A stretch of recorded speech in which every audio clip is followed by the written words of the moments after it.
আমি মাননীয় বিরোধী দলীয় নেতা সহ সকল বিরোধী দলীয় সংসদ সদস্যকে ধন্যবাদ জানাতে চাই। এই মুহূর্তটি একটি ঐতিহাসিক মুহূর্ত। বিরোধী দল এবং সরকার একই সাথে উভয় পক্ষ আমরা সিদ্ধান্ত গ্রহণ করেছি এই সকল মানুষের পাশে রাষ্ট্রীয় অর্থনৈতিক অবস্থা বিবেচনা করে আমরা তাদের পাশে দাঁড়াবো। মাননীয় স্পিকার, বক্তব্য রাখার জন্য আহ্বান জানাচ্ছি। ধন্যবাদ।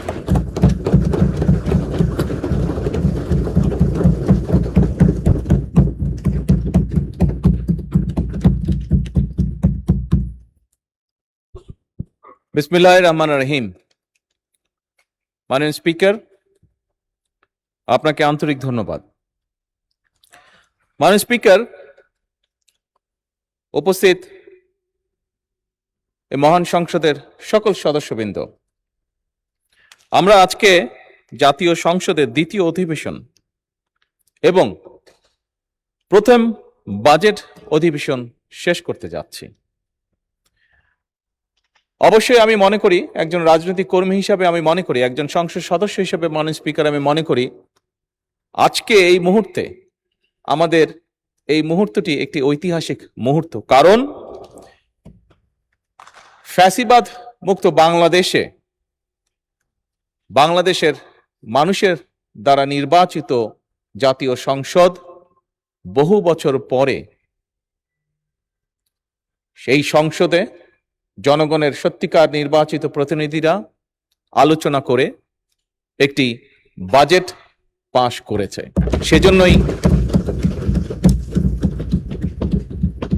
সেজন্যই মাননীয় স্পিকার, এই মুহূর্তটি একটি ঐতিহাসিক মুহূর্ত। মাননীয় স্পিকার, বাজেট অধিবেশনের যেদিন বাজেট পাশ হয় সেদিন আমার বক্তব্যে আমি বলেছিলাম আমাদের উদ্দেশ্য, সরকারের উদ্দেশ্য এবং সরকারের লক্ষ্য ছিল এমন একটি বাজেট উপস্থাপন করা, এমন একটি বাজেট তৈরি করা যেটিকে আমরা বলতে পারি জনগণের জন্য জীবন বান্ধব বাজেট। মাননীয় স্পিকার, অতীতে আমরা দেখেছি অধিকাংশ সময়, সব সময় না হলে অধিকাংশ সময়, বাজেট উপস্থাপনের পরেই বিভিন্ন রাজনৈতিক দল, বিভিন্ন সমাজের বিভিন্ন শ্রেণী পেশার মানুষ কিভাবে তাদের রিয়াকশনগুলো জানিয়েছিল। বাট এই বছর আমরা বাজেট উপস্থাপনের পরে বাজেট নিয়ে যে সকল সংগঠন বিভিন্ন সময় চুলচেরা বিশ্লেষণ করে থাকে, আলহামদুলিল্লাহ, আল্লাহর রহমতে তারাও বলেছে যে এই বাজেটটি অনেকটাই জনবান্ধব। এই বাজেটকে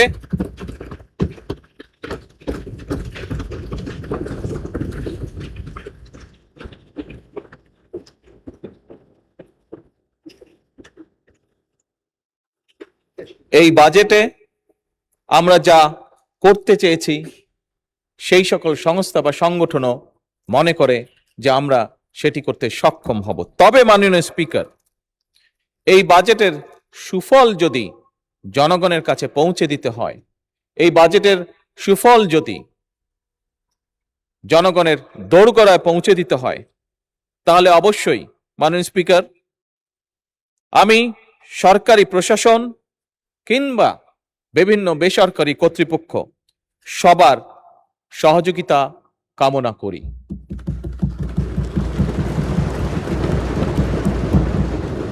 মাননীয় স্পিকার, আমি এই সংসদের সকল সংসদ সদস্য এবং দেশের গণতান্ত্রিককামী জনগণকে আন্তরিকভাবে ধন্যবাদ জানাতে চাই। কারণ জনগণের কাঙ্ক্ষিত এই সংসদ প্রত্যেক সংসদ সদস্যের প্রচেষ্টায় জনগণের সংসদ হয়ে উঠেছে। আজও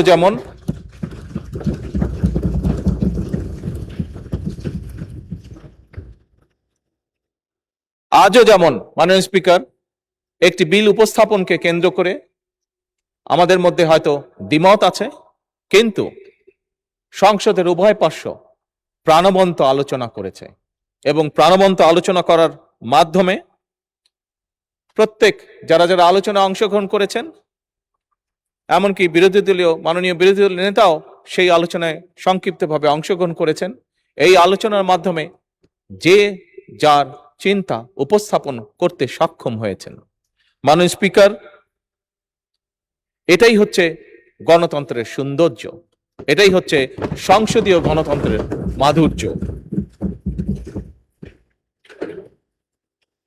মাননীয় স্পিকার, আপনার মাধ্যমে আমি সকল সংসদ সদস্যকে এই অধিবেশনে অংশগ্রহণ করে আমরা গণতান্ত্রিকভাবে যে প্রত্যেকটি সিদ্ধান্ত গ্রহণ করতে পেরেছি তার জন্য আমার পক্ষ থেকে আমি সকলকে আন্তরিকভাবে ধন্যবাদ জানাই। মাননীয় স্পিকার, এবার আমি স্মরণ করতে চাই কিছু মানুষকে, কিছু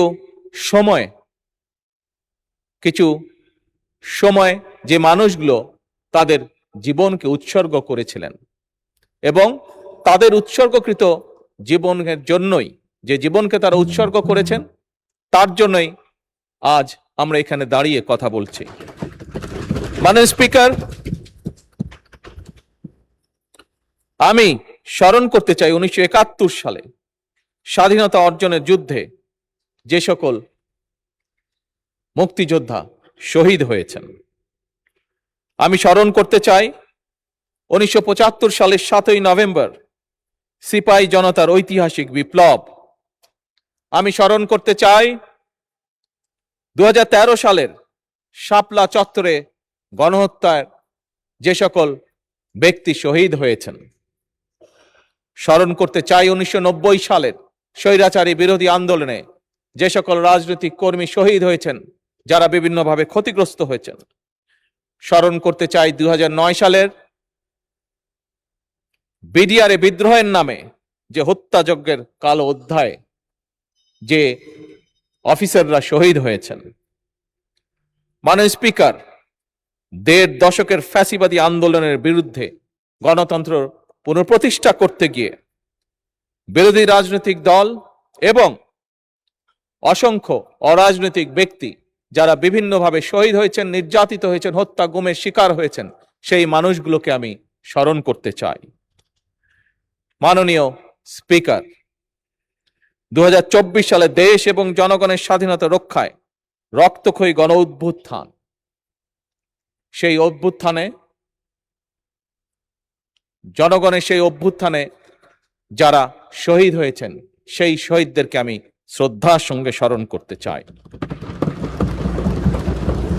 মাননীয় স্পিকার, বাংলাদেশের স্বাধীনতার পর বিভিন্ন সময় ইতিহাসের বাঁকে বাঁকে এমন প্রতিটি আন্দোলন সংগ্রামে অসংখ্য অগণিত মানুষ যাদের নাম আমরা জানি না, যাদের অনেককেই হয়তো আমরা চিনি না, এই মুহূর্তে, আজকের এই দিনে, এই ঐতিহাসিক মুহূর্তে সকল ব্যক্তির প্রতি আমি শ্রদ্ধা জানাতে চাই, তাদের রুহের মাগফিরাত কামনা করতে চাই।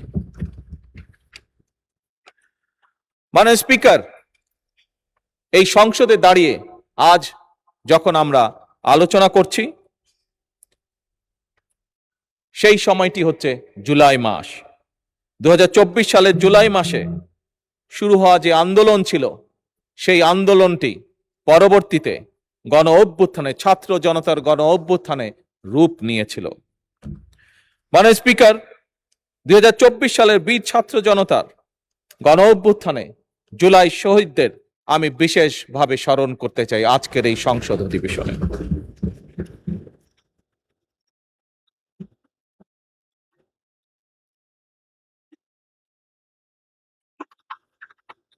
মাননীয় স্পিকার, আজও আমরা উভয় পক্ষ আলোচনা প্রসঙ্গে আমরা উল্লেখ করেছি যে দেশ স্বাধীনে যারা জীবনকে উৎসর্গ করেছেন, যারা আহত হয়েছেন, সেই সকল মুক্তিযোদ্ধাদের যেমন আমরা এখনো ঋণ শোধ করছি, সেভাবে একইভাবে আমরা বিগত 17 বছর ধরে যে সকল রাজনৈতিক কর্মী বিভিন্ন দলের, তারা যেভাবে নিজেদেরকে উৎসর্গ করেছেন, ক্ষতিগ্রস্ত হয়েছেন, ঠিক একইভাবে জুলাই যোদ্ধা যারা নিজেদেরকে উৎসর্গ করেন, যারা ক্ষতিগ্রস্ত হয়েছেন, আমরা সরকারের পক্ষ থেকে, শুধু সরকার না, আমি বলবো এক্ষেত্রে বিরোধী দলেও একসাথে, বিরোধী দল এবং সরকার একই সাথে উভয় পক্ষ আমরা সিদ্ধান্ত গ্রহণ করেছি এই সকল মানুষের পাশে রাষ্ট্রীয় অর্থনৈতিক অবস্থা বিবেচনা করে আমরা তাদের পাশে দাঁড়াবো মাননীয় স্পিকার।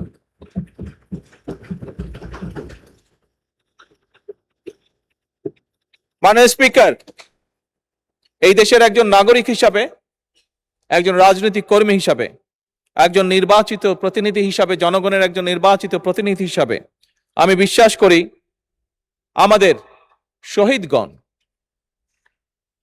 এমন একটি বাংলাদেশ চেয়েছিলেন যে বাংলাদেশে ন্যায়পরায়ণতা এবং ন্যায় বিচারই হবে শেষ কথা, যে বাংলাদেশে ধনী অথবা গরিব কেউই বৈষম্যের শিকার হবেন না। এবং দৃঢ়ভাবে আমরা প্রত্যেকে বিশ্বাস করি সেই বাংলাদেশ, যে বাংলাদেশে চরমপন্থা কিংবা উগ্রবাদের কোন রকম ঠাঁই হবে না মাননীয় স্পিকার। যে বাংলাদেশে মুক্তিযুদ্ধের চেতনার নামে কেউ মানুষের গণতান্ত্রিক অধিকার হরণ করবে না মাননীয় স্পিকার। মাননীয় স্পিকার, যে বিষয়গুলো আপনার সামনে উল্লেখ করলাম, আমি মনে করি এই বিষয়গুলোকেই অ্যাড্রেস করা, সঠিকভাবে অ্যাড্রেস করাই আমাদের সবার কর্তব্য। আমাদের শহীদদের প্রত্যাশিত বাংলাদেশ প্রতিষ্ঠা যদি আমরা করতে চাই, তাদের রক্তের ঋণ যদি আমরা শোধ করতে চাই, তাহলে অবশ্যই আমাদেরকে এই বিষয়গুলোকে অ্যাড্রেস করার মাধ্যমেই আমরা তাদের সেই ঋণ পরিশোধ করতে সক্ষম হব হয়তো। মাননীয় স্পিকার, বর্তমান সরকার বাংলাদেশের জনগণ দ্বারা নির্বাচিত একটি সরকার।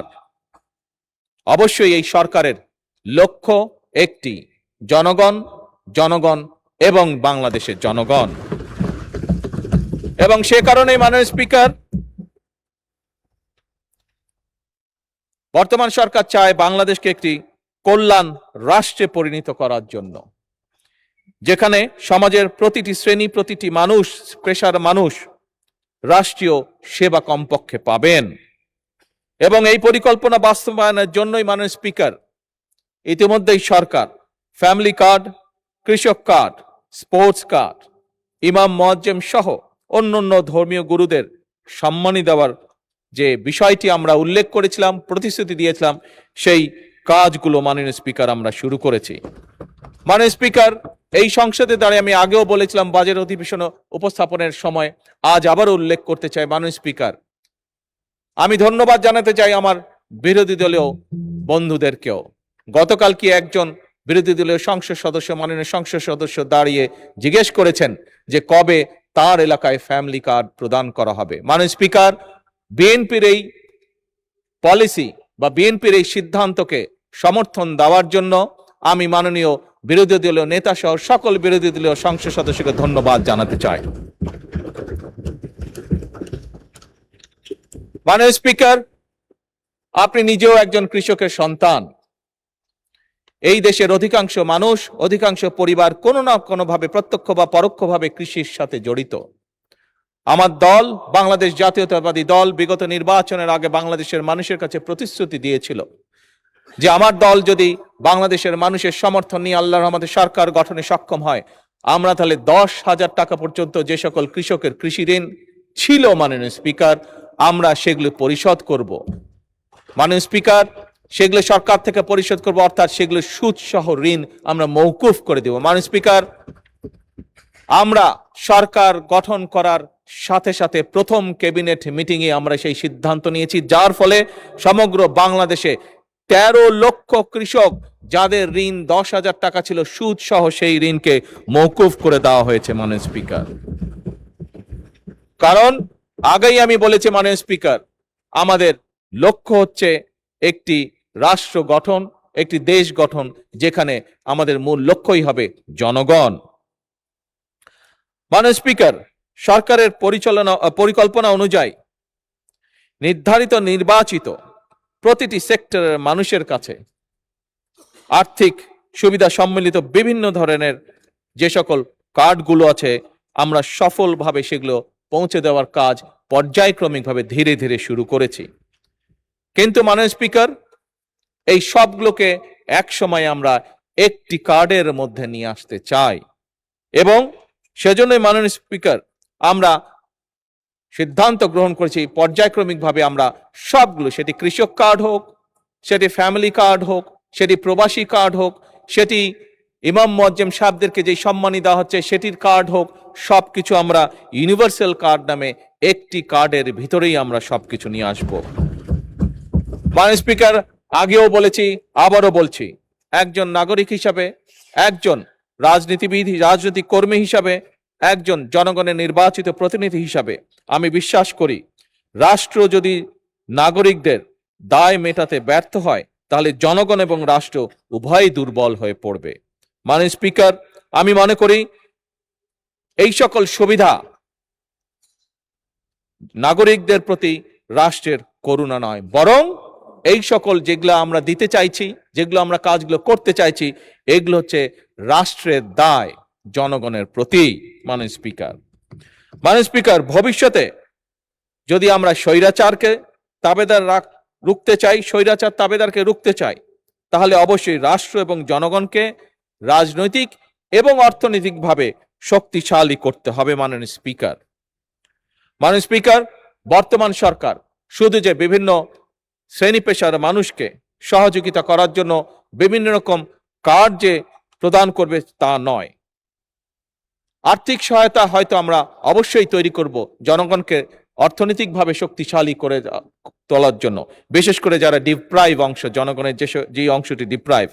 কিন্তু মাননীয় স্পিকার, একই সাথে আমাদের আরেকটি অন্যতম মূল লক্ষ্য হচ্ছে এই দেশে, বাংলাদেশে কর্মক্ষম যে জনশক্তি রয়েছে, সেই কর্মক্ষম জনশক্তির জন্য কর্মসংস্থানের সৃষ্টি করা, কর্মসংস্থানের জন্য সুনির্দিষ্ট পরিকল্পনা গ্রহণ করা।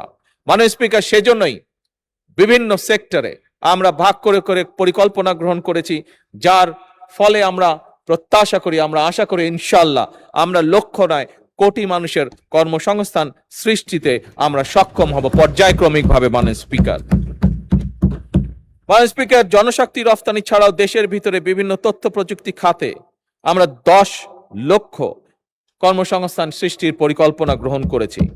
একই সাথে মাননীয় স্পিকার, যোগাযোগ পরিবহন খাতের, এছাড়া ব্লু ইকোনমি বলতে আমরা যেটা বুঝি সেই সামুদ্রিক সম্পদ আহরণ এবং ইকো ট্যুরিজমের খাতেও মাননীয় স্পিকার 10 লক্ষ কর্মসংস্থান আমরা সৃষ্টির চেষ্টা করছি। মাননীয় স্পিকার, এর বাইরেও বিদেশের কর্মসংস্থান ইজি করার জন্য, সহজ করার জন্য আমরা বিভিন্ন ভাষা এবং দক্ষতা প্রশিক্ষণও আমরা চালু করেছি। মাননীয় স্পিকার, চাহিদা ভিত্তিক এবং যুব উপযোগী শিক্ষা, উচ্চশিক্ষা প্রতিষ্ঠান প্রশিক্ষণ এবং ক্যারিয়ার সেন্টার স্থাপনও আমাদের এই পরিকল্পনা মাননীয় স্পিকার এগিয়ে চলছে। মাননীয় স্পিকার, বাজেট অধিবেশনে মাননীয় অর্থমন্ত্রী উপস্থাপন করেছেন যে কোন প্রেক্ষাপটে, কি পরিস্থিতিতে আমরা বাংলাদেশের দায়িত্বভার গ্রহণ করেছি। মাননীয় স্পিকার, ঋণ নির্ভর অর্থনীতিকে আমরা পরিণত করতে চাই বিনিয়োগ নির্ভর অর্থনীতি,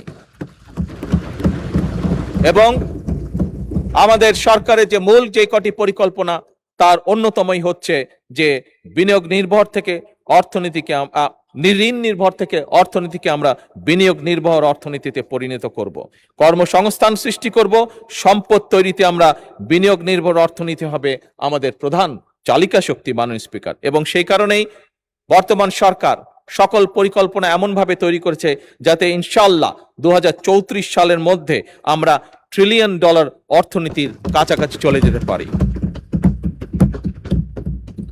মাননীয় স্পিকার, পরিবেশ দূষণ, জলবায়ু পরিবর্তন, বৃক্ষরোপণ কর্মসূচি দেশকে শুধুমাত্র রাজনৈতিক এবং অর্থনৈতিকভাবেই শক্তিশালী করবে না, বরং আমরা দৃঢ়ভাবে বিশ্বাস করি জলবায়ু পরিবর্তনের চ্যালেঞ্জ মোকাবেলা করে বাংলাদেশের ভূমিকে বসবাসযোগ্য করে তুলতেও বর্তমান সরকার আমরা নির্দিষ্ট কতগুলি পরিকল্পনা গ্রহণ করেছি। মাননীয় স্পিকার, আগামী 5 বছর স্বেচ্ছাশ্রম এবং সরকারি উদ্যোগে আমরা সারা দেশে 25 কোটি বৃক্ষরোপণ বা সবুজ কর্মসংস্থান সৃষ্টির কাজ আমরা হাতে নিয়েছি। মাননীয় স্পিকার, আজকের অধিবেশনের প্রথম পাঠে আমি বলেছিলাম যে আজকে সকালে আমি প্রাথমিক স্কুলের বাচ্চাদের একটি অনুষ্ঠানে যোগদান করেছিলাম। সেই অনুষ্ঠানেও সেইখানে আমি নিজে এবং অনলাইনে কানেক্টেড হয়ে বাংলাদেশের বিভিন্ন উপজেলায় সাথে স্কুলগুলোর সাথে কানেক্টেড হয়ে মাননীয় স্পিকার আজকে সকলে আমরা প্রায় 2 লক্ষ গাছের চারা আমরা রোপণ করেছি মাননীয় স্পিকার। মাননীয় স্পিকার, যে 25 কোটি গাছ বা 25 কোটি বৃক্ষরোপণের আমরা পরিকল্পনা করেছি, সেটিকে সফল করার জন্য প্রতি বছর ইনশাল্লাহ আমরা 5 কোটি বৃক্ষ রোপণ করতে চাই। এবং এই যে বৃক্ষগুলি রোপণ করা হবে মাননীয় স্পিকার, তার জন্য তো অবশ্যই চারা উৎপাদন করতে হবে।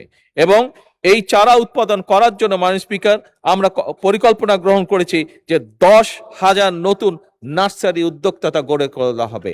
যেই 10,000 নার্সারি মাননীয় স্পিকার গড়ে তোলা হবে, সেই 10,000 নার্সারিতে আমরা আশা করছি যে ইনশাল্লাহ 2.5 লক্ষ মানুষের কর্মসংস্থানের ব্যবস্থা হবে এই 10,000 নার্সারিতে। মাননীয় স্পিকার, এছাড়াও ভূমি ব্যবস্থাপনা, বন্দর ব্যবস্থাপনা, গ্রামীণ ও নগর অবকাঠামো উন্নয়ন, প্রযুক্তি নির্ভর শিক্ষার অগ্রাধিকার, বহুভাষা শিক্ষা, দেশের আভ্যন্তরীণ নিরাপত্তা এবং সার্বভৌমত্ব রক্ষায় সময় উপযোগী প্রতিরক্ষা কৌশল নির্ধারণ এবং এই সকল প্রত্যেকটি বিষয় কাজ এগিয়ে চলছে পর্যায়ক্রমিকভাবে মাননীয় স্পিকার। মাননীয় স্পিকার, একটু আগে মাননীয় বিরোধী দলীয় নেতা বিষয়টি উল্লেখ করেছেন। কি সেই বিষয়টি? বিষয়টি হচ্ছে অবশ্যই দুর্নীতি দমন এবং আইন শৃঙ্খলা রক্ষায় সরকারের অগ্রাধিকার। বর্তমান সরকার আইন শৃঙ্খলা রক্ষা বাহিনীকে সম্পূর্ণভাবে পেশাদার হিসাবে গড়ে তুলতে চায় মাননীয় স্পিকার। একইভাবে মাননীয় স্পিকার, দুর্নীতির যে বিষয়টি আছে, আমরা দেখেছি স্বৈরাচারের সময় কিভাবে প্রতি বছর এই দেশ থেকে $16 বিলিয়ন পাচার করে দেওয়া হয়েছে, যার ফলে বিরোধী দলীয় নেতা ওনার বক্তব্যে যে রাস্তাঘাট বা যেটারই উনি বিবরণ দিয়ে থাকুক না কেন, এই সকল সমস্যাগুলো একটি অন্যতম কারণ হচ্ছে এই দুর্নীতি মাননীয় স্পিকার। এবং এই দুর্নীতিকে যে কোনোভাবেই হোক, সেটি হাত বেঁধেই হোক, টুটি চেপেই হোক, যে কোনোভাবে নিয়ন্ত্রণ করতে বর্তমান সরকার মাননীয় স্পিকার বদ্ধপরিকর।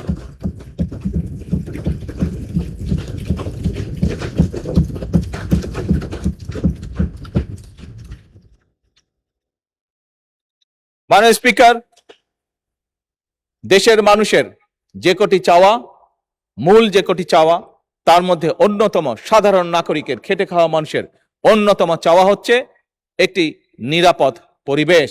অর্থাৎ একজন কৃষক হোক, একজন শ্রমিক হোক, একজন শিক্ষক হোক, শিক্ষিকা হোক, ছোট ব্যবসায়ী হোক, যেমনই মানুষ হোক না কেন, প্রত্যেকটি মানুষ চায় দিন শেষে কাজ শেষ করে যখন সে বাড়িতে ফিরে যাবে, তখন সে নিরাপদে যাতে যেতে পারে বাড়িতে, অথবা দিন শেষে বাড়ি গিয়ে যখন পরিবারকে নিয়ে যদি কোথাও বেড়াতে বের হয়, সে যাতে নিরাপদে যেতে পারে, আবার নিরাপদে তার বাসস্থানে ফিরে আসতে পারে। মাননীয় স্পিকার, জনগণের এই নিরাপত্তা নিশ্চিত করার জন্য একটু আগেই আমরা উল্লেখ করেছি, আমরা আইন শৃঙ্খলা বাহিনীকে পেশাদার হিসাবে গড়ে তুলতে চাই। এবং সেটিরই অংশ হিসেবে মাননীয় স্পিকার, আমরা বর্তমান সরকার 10,000 নতুন পুলিশ কনস্টেবল নিয়োগ দেওয়ার পরিকল্পনাও হাতে নিয়েছে। মাননীয় স্পিকার, আগেও বলেছি, আবারও আমি উল্লেখ করতে চাই, বর্তমান সরকার কোনোভাবেই কোনো প্রকার চরমপন্থা বা উগ্রবাদকে প্রশ্রয় দিবে না। এবং আমরা যেভাবে সরকারি দল এবং বিরোধী দল আমরা বিভিন্ন বিষয় এই সংসদে কোনো বিষয় হয়তো দ্বিমত করেছি, কিন্তু একই সাথে অনেক বিষয় আমরা একমত পোষণ করেছি। আমি বিশ্বাস করি দৃঢ়ভাবে যে উগ্রবাদ এবং চরমপন্থাকে যে বর্তমান সরকার প্রশ্রয় দেবে না, এই ব্যাপারে আমরা সম্পূর্ণভাবে বিরোধী দলের সহযোগিতা পাবো ইনশাল্লাহ।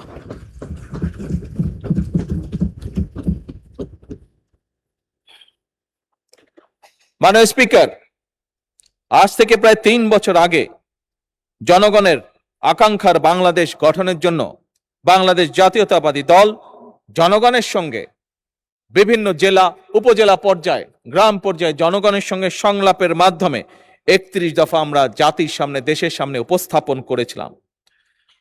মাননীয় স্পিকার, একটি রাজনৈতিক দলের সদস্য হিসাবে আমি দৃঢ়ভাবে বিশ্বাস করি বিগত নির্বাচনে এই 31 দফার ভিত্তিতে আমরা আমাদের ম্যানিফেস্টো জনগণের সামনে উপস্থাপন করেছিলাম।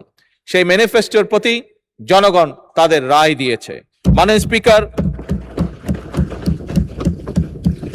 আমি মনে করি সেই 31 দফার আলোকে যে ম্যানিফেস্টো আমরা দিয়েছিলাম, অর্থাৎ সেই যে 31 দফা, সেই 31 দফার পক্ষে যখন জনগণ রায় দিয়েছে, এই 31 দফা এখন আর বিএনপির 31 দফা নয়, বরং এটি এখন সমগ্র বাংলাদেশের জনগণের 31 দফা।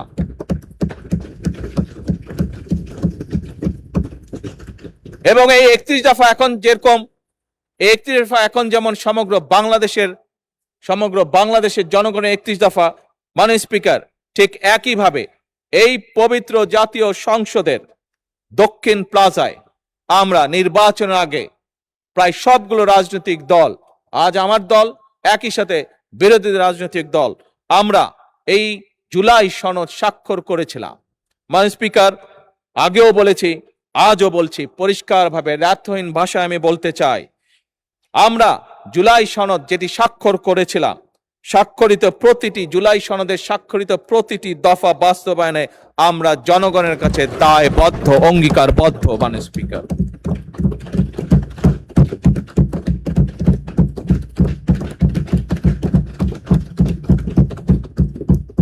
মাননীয় স্পিকার, ফ্যাসিবাদ স্বৈরাচারের আমলে যেভাবে দেশের প্রতিটি প্রতিষ্ঠানকে, সংগঠনকে ধ্বংস করে দেওয়া হয়েছে, প্রতিটি সাংবিধানিক সংগঠনকে যেমন ধ্বংস করে দেওয়া হয়েছে, তার মধ্যে অন্যতম একটি ছিল বাংলাদেশের শিক্ষা খাত। আপনি দেখেছেন মাননীয় স্পিকার, আপনার পরিষ্কার মনে আছে কিভাবে সেই সময় নকলকে উৎসাহিত করা হয়েছিল, কিভাবে সেই সময় অটো প্রমোশন দিয়ে আমাদের ছাত্রছাত্রীদের ভবিষ্যৎকে ধ্বংস করে দেওয়া হয়েছিল। মাননীয় স্পিকার, অত্যন্ত দুঃখের সাথে বলতে হয়, অন্তর্বর্তীকালীন সরকারের সময়ও আমরা এ ব্যাপারে কোনো পদক্ষেপ গ্রহণ করতে দেখিনি। মাননীয় স্পিকার, আমাদের শিক্ষা খাতের অনেকগুলো সমস্যা রয়েছে, যা ফ্যাসিবাদ স্বৈরাচারের সময় শুরু হয়েছিল এবং পরিকল্পিতভাবেই তা করা হয়েছিল বলে একজন রাজনৈতিক কর্মী হিসাবে আমি দৃঢ়ভাবে বিশ্বাস করি। মাননীয় স্পিকার, এই সমস্যাগুলোকে অ্যাড্রেস করার জন্য, যেমন প্রাথমিক সহ সকল পর্যায়ে শিক্ষকদের প্রশিক্ষণ, সঠিকভাবে ভালো প্রশিক্ষণ দেওয়ার জন্য, একইভাবে বিভিন্ন বিতর্কিত বিষয়গুলো সিলেবাসগুলো থেকে ধীরে ধীরে সরিয়ে আনা, একইভাবে শিক্ষার বিভিন্ন উপকরণ নিশ্চিত করা, এই সকল বিষয়গুলোকে আমরা প্রাধান্য দিতে চাই মাননীয় স্পিকার। এবং এই কারণেই আপনি দেখেছেন মাননীয় স্পিকার, এবার বাজেটে বর্তমান সরকার শিক্ষা খাতে সবচেয়ে বেশি বরাদ্দ রেখেছে। এবং মাননীয় স্পিকার, আমরা দেখেছি পৃথিবীতে যে কটি দেশ উন্নতি করেছে, প্রত্যেকেই তারা শিক্ষা খাতে সকল সময় বরাদ্দ বেশি রেখেছে। মাননীয় স্পিকার, ইজিপ্ট, সেখানে একটি বিশ্ববিদ্যালয়ে লেখা আছে, যদি কোনো জাতিকে ধ্বংস করতে হয় তাহলে তার শিক্ষা ব্যবস্থাকে ধ্বংস করে দাও। মাননীয় স্পিকার, আমার কেন জানি মনে হয় এই বাক্যটিকে ফ্যাসিবাদ স্বৈরাচার মনে প্রাণে গ্রহণ করেছিল কাউকে খুশি করার জন্য। মাননীয় স্পিকার, কোন একটি বিশেষ গোষ্ঠী, কোন একটি বিশেষ দেশকে খুশি করার জন্য তারা এই নীতিটি গ্রহণ করেছিল। মাননীয় স্পিকার, বর্তমান সরকার সম্পূর্ণভাবে এটির বিরোধী এবং দেশের ভবিষ্যৎ প্রজন্মকে সঠিকভাবে শিক্ষা দেওয়ার জন্য, দেশের ভবিষ্যৎ প্রজন্মকে ভালো শিক্ষার নিশ্চয়তা দেওয়ার জন্য, দেশের ভবিষ্যৎ প্রজন্মকে যারা গড়ে তুলবেন সেই সকল শিক্ষকদেরকে সুন্দরভাবে সঠিক ভালো ট্রেনিং দেওয়ার জন্য সকল উদ্যোগ বর্তমান সরকার গ্রহণ করেছে। মাননীয় স্পিকার, এই কার্যক্রম যাতে আমরা সঠিকভাবে চালিয়ে যেতে পারি, সেজন্য মাননীয় স্পিকার, আমরা যে পরিকল্পনা গ্রহণ করছি, আগামী 5 বছরে ইনশাল্লাহ বাজেটের শতকরা 5% আমরা শিক্ষা খাতে পর্যায়ক্রমিকভাবে বরাদ্দ করব, জিডিপির 5%। মাননীয় স্পিকার,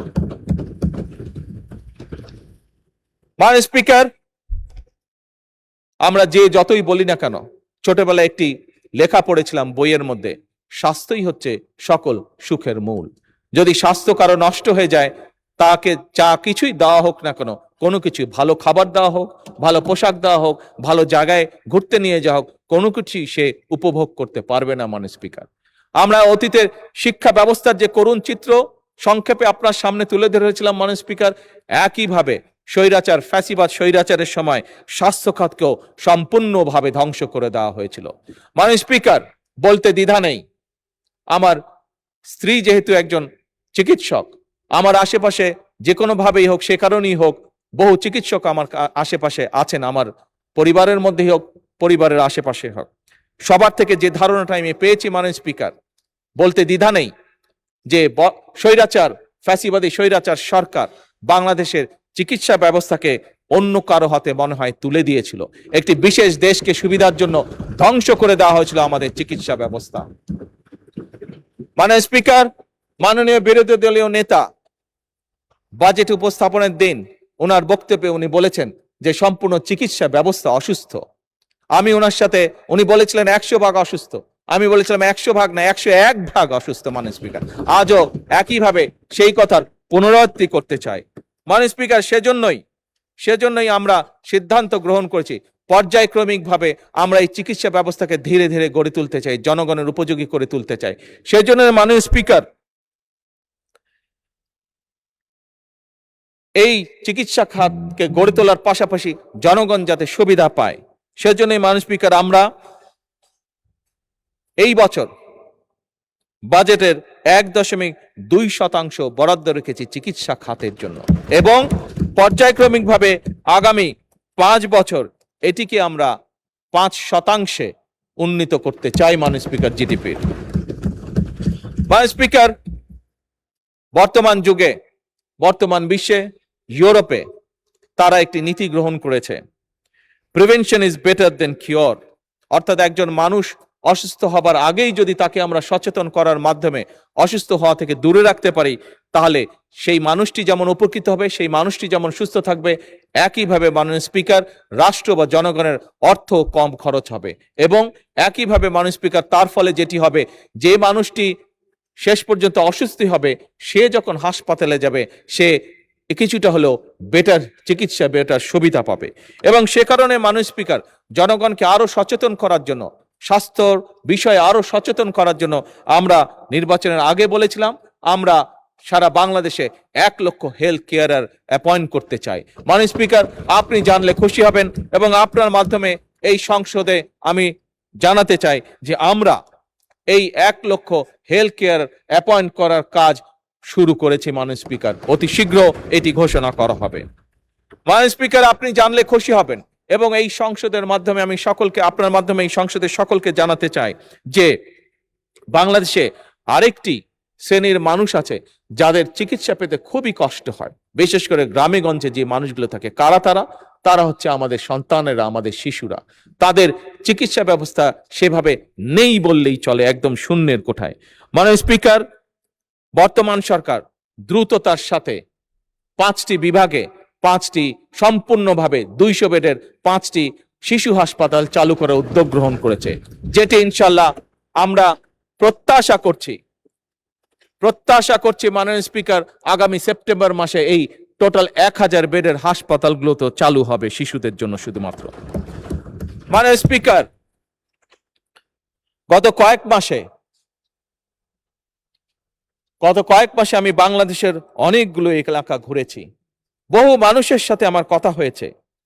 মাননীয় স্পিকার, ফ্যাসিবাদের আমলে, স্বৈরাচারের আমলে শুধু উন্নয়নের কথা শুনতাম, কিন্তু যখন মাননীয় স্পিকার আমি দেশের বিভিন্ন অঞ্চলে গিয়েছি, বহু মানুষের সাথে, সাধারণ মানুষের সাথে কথা বলেছি, যখন তাদের এলাকাগুলো সম্পর্কে জেনেছি, তখন মাননীয় স্পিকার সেই ফ্যাসিবাদের উন্নয়নের সেই গল্প এবং বাস্তবতার মধ্যে কোনোই মিল পাইনি মাননীয় স্পিকার।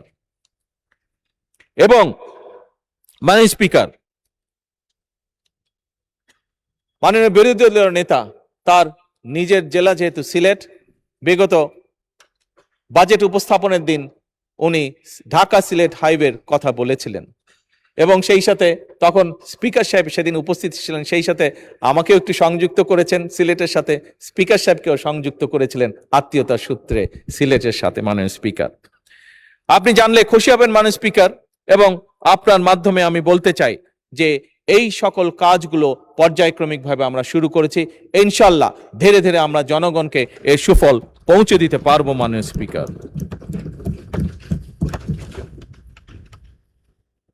মাননীয় স্পিকার, আমি আরেকটি খাতের কথা উল্লেখ না করলেই নয়।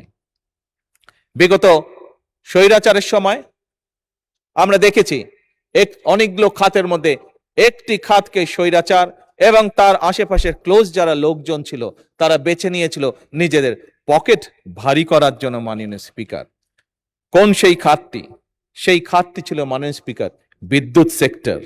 ফ্যাসিবাদের সময় 1.5 দশকে বিদ্যুৎ খাত থেকে হরিলুট হয়েছে কমপক্ষে মাননীয় স্পিকার 3 লক্ষ কোটি টাকা।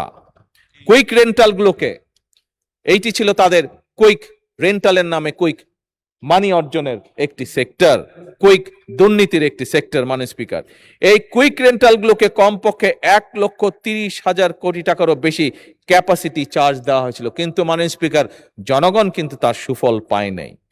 মাননীয় স্পিকার, জ্বালানি খাত ফ্যাসিবাদের শাসন আমলে সম্পূর্ণভাবে আমদানি নির্ভর করে ফেলা হয়েছিল এই জ্বালানি খাতকে।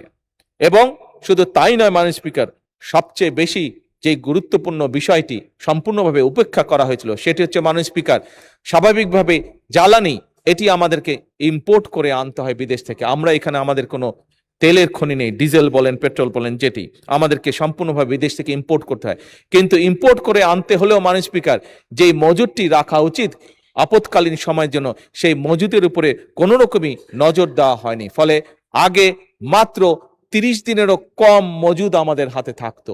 বিগত 3 মাস কাজ করার ফলে, বিশেষ করে যখন এই সমস্যা তৈরি হলো মধ্যপ্রাচ্যের, আমরা কাজ শুরু করেছি এবং পর্যায়ক্রমিকভাবে মাননীয় স্পিকার আমরা এই মজুদটাকে এখন 45 দিনের উপরে নিয়ে গেছি এবং ইনশাল্লাহ এটিকে আমরা 90 দিন পর্যন্ত নিয়ে যাওয়ার পরিকল্পনা গ্রহণ করছি। মাননীয় স্পিকার, মাননীয় স্পিকার, আপনি জানলে আশ্চর্য হবেন মাননীয় স্পিকার, বিগত স্বৈরাচারের সময় 17 বছর ধরে বাংলাদেশের যে বাপেক্স আছে, আমাদের যে গ্যাস কূপ খননের যে সংস্থাটি আছে, তাদেরকে কোনোভাবেই কোনো রকম ভাবে সুযোগ দেওয়া হয়নি কাজ করার জন্য। মাননীয় স্পিকার, সম্পূর্ণভাবে বিদেশিদের হাতে এটি ছেড়ে দেওয়া হয়েছিল। মাননীয় স্পিকার, বর্তমান সরকার বাপেক্সকে সক্রিয় করে আবার গড়ে তুলছে, তাদের জন্য রিগ আমদানি করা হচ্ছে এবং তারা নিজেরা গ্যাস কূপ খনন করবে। মাননীয় স্পিকার, তারা নিজেরা গ্যাস কূপ খনন করার মাধ্যমে নতুন গ্যাস কূপ খনন করবে, পুরনগুলোতেও তারা গ্যাসের অনুসন্ধান করবে। মাননীয় স্পিকার, মাননীয় স্পিকার,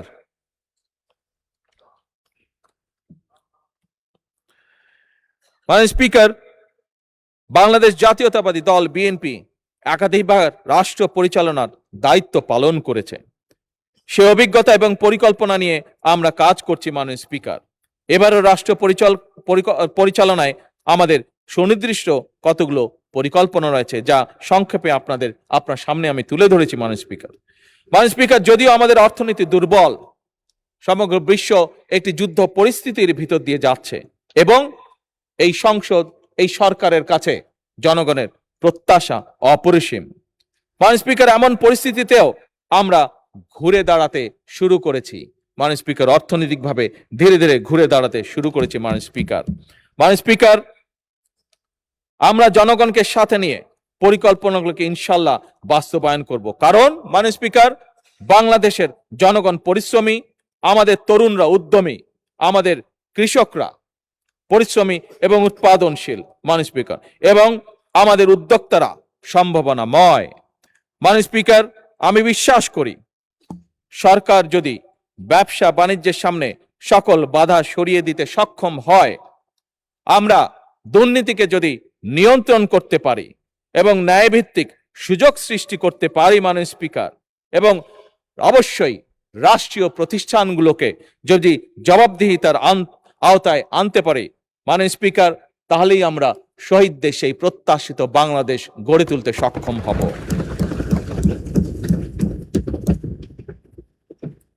মাননীয় স্পিকার, একটু আগেই বলেছি সারা দেশ ঘুরে আমি মানুষের সাথে কথা বলেছি, দেশ ঘুরেছি, বিভিন্ন জায়গায় গিয়েছি। ঘুরে আসার পরে মাননীয় স্পিকার, মানুষের মধ্যে আমি যে উৎসাহ, যে উদ্দীপনা, যে আগুন দেখেছি, যে উদ্যম দেখেছি মাননীয় স্পিকার, একজন নাগরিক হিসেবে মাননীয় স্পিকার আমি কনফিডেন্ট, এবং সেই কনফিডেন্ট বলেই আজকে আমার সেই বিষয়টি আমি এই সংসদের সাথে শেয়ার করলাম। মাননীয় স্পিকার, মাননীয় স্পিকার,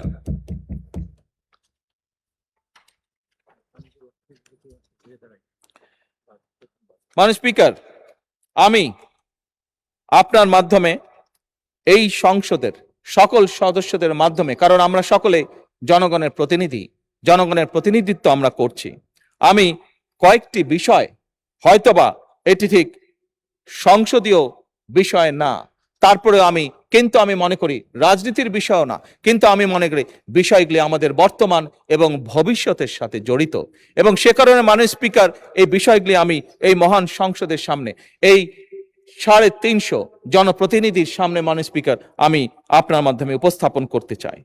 মাননীয় স্পিকার, দুর্নীতি, দুঃশাসন, স্বৈরাচার, ফ্যাসিবাদের কবলে পড়ে শুধু রাজনীতি, অর্থনীতি নয়, বরং আমাদের ধর্মীয়, খুব সম্ভবত মাননীয় বিরোধী দলীয় নেতা ওনার বক্তব্যে বিষয়টি উপস্থাপন করেছেন, ওনার সাথে একসাথে আমিও উপস্থাপন করতে চাই। আমাদের ধর্মীয়, সামাজিক, সংস্কৃতি এবং পারিবারিক মূল্যবোধের মনে হয় অবক্ষয় ঘটেছে কিছু। মাননীয় স্পিকার, আমাদের এই মূল্যবোধকে ফিরিয়ে আনতে হবে, যে কোনো ভাবেই হোক না কেন। পারিবারিক যে মূল্যবোধ, সেটিকেও আমাদের ফিরিয়ে আনা অত্যন্ত জরুরি। মাননীয় স্পিকার, একটি ছোট্ট ছড়া আমিও ছোটবেলায় পড়েছি, আপনিও পড়েছেন, আমার বিশ্বাস অধিকাংশ বিরোধী দলীয় নেতাও পড়েছেন, আমি মনে করি, দৃঢ়ভাবে বিশ্বাস করি অনেক সংসদ সদস্যই পড়েছেন। সেটি ছড়াটি? সকালে উঠি আমি মনে মনে বলি, সারাদিন আমি যেন ভালো হয়ে চলি। মাননীয় স্পিকার, আমাদের এই ছোটবেলার যে ছড়া বা কবিতা, যেই মূল্যবোধ, সেই মূল্যবোধ আমাদেরকে, এই সংসদকে যে কোনো মূল্যে ফিরিয়ে আনতে হবে। মাননীয় স্পিকার, যদি আমরা এই দেশকে গঠন করতে চাই, তাহলে অবশ্যই এই সকল মূল্যবোধ আমাদেরকে ফিরিয়ে আনতে হবে। এক্ষেত্রে মাননীয় স্পিকার, আমি প্রতিটি পরিবার যার যার দায়িত্ব পালন করবে বলে দৃঢ়ভাবে বিশ্বাস করি, এবং এই দায়িত্বটা যাতে প্রত্যেকটি পরিবার পালন করতে পারে, যাতে করে। মাননীয়, আপনার মাধ্যমে মাননীয় সকল সংসদ সদস্যকে আমি অনুরোধ করব, এই ব্যাপারে যদি আপনারা যার যার এলাকায় মানবিক দায়িত্ব গ্রহণ করেন, তাহলে আমরা আমাদের কাঙ্ক্ষিত বাংলাদেশকে ফিরিয়ে আনতে পারবো। মাননীয় স্পিকার, আপনার মাধ্যমে আমি আরেকটি বিষয় জনগণের দৃষ্টি আকর্ষণ করতে চাই। মাননীয় স্পিকার, আমি জানি না কিভাবে মিলে গেল, মাননীয় বিরোধী দলীয় নেতা তার একটু আগে যে বক্তব্য উপস্থাপন করেছেন, সেখানে উনিও এই বিষয়টি উল্লেখ করেছেন। মাননীয় স্পিকার, আসুন মাননীয় স্পিকার, আপনার মাধ্যমে সকল সংসদ সদস্য আমরা আমাদের জনগণকে উদ্বুদ্ধ করি, আমরা যেন যত্র তত্র ময়লা আবর্জনা না ফেলি। এটি আমরা যদি প্রত্যেকে, বাংলাদেশের 300 এলাকায় 300 জন সংসদ সদস্য, এবং আমার বোনেরাও যে 50 জন আমাদের এখানে নারী সংসদ সদস্য আছেন, সেই বোনেরাও যদি স্ব এলাকায় আমরা দায়িত্ব গ্রহণ করি, তাহলে অবশ্যই আমরা এই অবস্থার পরিবর্তন ঘটাতে পারবো। মাননীয় speaker, plastic bag, polythene bag কিংবা বোতল, যেখানে যেটিই থাকুক না কেন, সেটি যাতে আমরা মানুষকে সেই সচেতনতা দিতে পারি, সেটি যাতে যেখানে সেখানে ফেলা না হয়। মাননীয় স্পিকার, ছোট্ট এই বিষয়গুলো সংসদে বলার কারণ হলো, বিষয়গুলি ছোট হলেও বিষয়গুলি আমাদের জনজীবনে এর প্রভাব অপরিসীম, বর্তমান এবং ভবিষ্যতের জন্য। মাননীয় স্পিকার, আমরা চাই, নিশ্চয়ই আমরা চাই, প্রত্যেকটি মানুষ আমরা চাই, প্রত্যেকটি সংসদ সদস্য আমরা চাই একটি পরিচ্ছন্ন এবং স্বাস্থ্যকর বাংলাদেশ গড়ে তুলতে। মাননীয় স্পিকার, আমি একটু পরেই মাগরিবের আজান হয়ে যাবে, আমি আমার বক্তব্যকে সংক্ষেপ করে নিয়ে আসতে চাই। মাননীয় স্পিকার, আমি এই বাজেট অধিবেশন চলাকালীন সময় যারা নিয়ম শৃঙ্খলা রক্ষার দায়িত্ব পালন করেছেন, সার্জেন্ট অ্যাট আর্মস, সংসদের সকল পর্যায়ের কর্মকর্তা কর্মচারী সকলকে আমি আন্তরিকভাবে ধন্যবাদ জানাতে চাই। মাননীয় স্পিকার, এবার আমি আরেকটি বিষয়ের উপরে দৃষ্টি আনতে চাই, এটিও আমি বিরোধী দলের সম্মানিত নেতার সাথে একমত হয়ে বলতে চাই। সেটি হলো, এই সংসদে এবং প্রধানমন্ত্রী কার্যালয়ের কয়েকজন ব্যক্তি যারা কাজ করেছেন, বাজেট অধিবেশন চলাকালীন সময় বিভিন্ন দায়িত্ব পালন করেছেন, তাদেরকে এই সময়ের মধ্যে যে প্রাপ্য ভাতা সংসদের রীতি অনুযায়ী সেটি দেওয়ার আহ্বান আমি জানাতে চাই মাননীয় বিরোধী দলের নেতার সাথে। মাননীয় স্পিকার, আমি আপনার মাধ্যমে দেশবাসীকে আশ্বস্ত করতে চাই, বর্তমান সরকার জনগণের সরকার। বর্তমান সরকার জনগণের কাছে দায়বদ্ধ সরকার। আমরা জনগণের আকাঙ্ক্ষাকে ধারণ করি, আমরা জনগণের আকাঙ্ক্ষাকে সম্মান করি। জনগণের জীবন এবং সম্পদ সুরক্ষা সরকারের পবিত্র আমানত বলে আমরা দৃঢ়ভাবে বিশ্বাস করি। মাননীয় স্পিকার, আমরা এমন একটি বাংলাদেশ গড়ে তুলতে চাই যেখানে রাষ্ট্র এবং সরকার হবে জনগণের কাছে জবাবদিহিমূলক। মাননীয় স্পিকার, অর্থনীতি হবে অন্তর্ভুক্তিমূলক এবং সর্বোপরি নাগরিকের জীবন হবে নিরাপদ, মর্যাদাপূর্ণ এবং সম্ভাবনাময়। মাননীয় স্পিকার, ত্রয়োদশ জাতীয় সংসদের চলতি দ্বিতীয় অধিবেশন গত 7ই জুন 2026 তারিখে শুরু হয়ে 1 মাস 9 দিন পর আজ সমাপ্ত হতে যাচ্ছে। গত 11 জুন 2026 তারিখে মাননীয় অর্থমন্ত্রী সংসদে 2026-27 অর্থ বছরের বাজেট উপস্থাপন করেছেন। এই সংসদের প্রথম বাজেট উপস্থাপন করেছেন। বাজেটের উপর সরকারি এবং বিরোধী দলের 316 জন সংসদ সদস্য প্রায় 48 ঘন্টা 51 মিনিট আলোচনা করেছেন। এই অধিবেশনে আমি যদি সঠিক বলে থাকি 11টি বিল পাস সহ প্রধানমন্ত্রীর প্রশ্ন এবং অন্যান্য মাননীয় মন্ত্রীদের প্রশ্ন জিজ্ঞাসা উত্তর আলোচিত এবং টেবিলে উপস্থাপিত হয়েছে। এছাড়াও মাননীয় স্পিকার, সংবিধান সংশোধন সম্পর্কিত বিশেষ কমিটি, সরকারি হিসাব কমিটি সহ বেশ কয়েকটি মন্ত্রণালয় সম্পর্কিত স্থায়ী কমিটি গঠিত হয়েছে।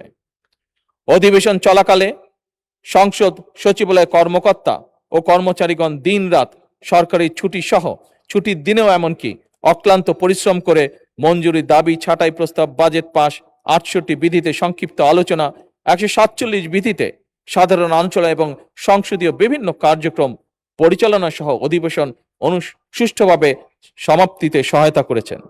তাই সার্বিক বিষয় বিবেচনাপূর্বক 2026 খ্রিস্টাব্দে বাজেট অধিবেশন উপলক্ষে জাতীয় সংসদ সচিবালয়, যা একটু আগে আমি বলেছি, আবারও জোর দিয়ে বলতে চাই, সকল কর্মকর্তা ও কর্মচারী, 7 বাৎসরিক কর্মচারীবৃন্দ, প্রধানমন্ত্রী কার্যালয়ের কর্মচারীবৃন্দ, যারা সংসদ ভবনস্থ প্রধানমন্ত্রী দপ্তরে সহায়ক হিসেবে কর্মরত, বিটিভি এবং বাংলাদেশ বেতারের সংসদে কর্মরত কর্মচারীবৃন্দ এবং সংসদে কর্মরত গণপূর্ত বিভাগ সহ সংশ্লিষ্ট কর্মচারীবৃন্দকে পূর্ব রেওয়াজ অনুযায়ী তাদের চলতি 1 মাসের মূল বেতনের সমপরিমাণ অর্থ সম্মানী ভাতা হিসেবে প্রদানের জন্য আমি মাননীয় স্পিকারকে অনুরোধ করছি।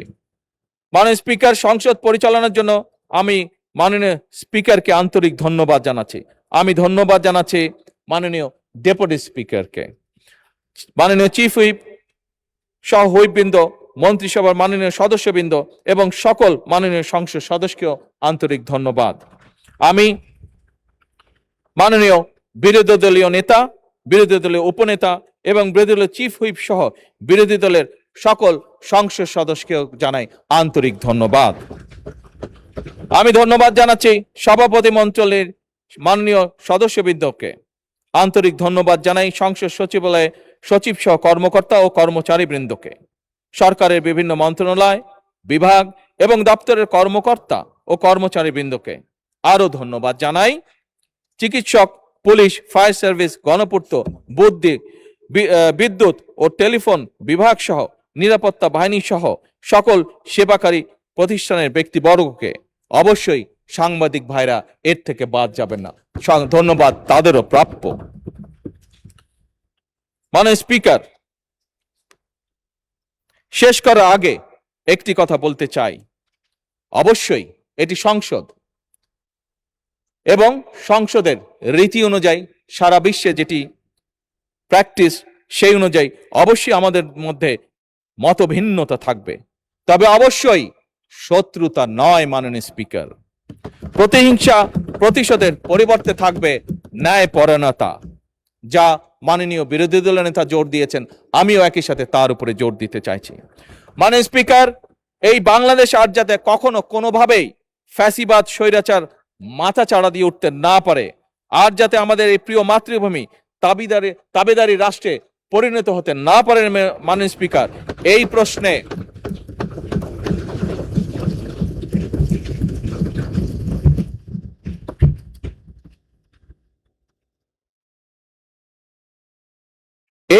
মাননীয় স্পিকার, আমরা অর্থাৎ সংসদে বিরোধী দল এবং সরকারি দল, আমি দৃঢ়ভাবে আমরা বিশ্বাস করতে চাই আমাদের মধ্যে রয়েছে জাতীয় ঐক্য, এবং যে কোনো মূল্যে এই জাতীয় ঐক্য অটুট এবং বজায় থাকবে ইনশাআল্লাহ। মাননীয় স্পিকার,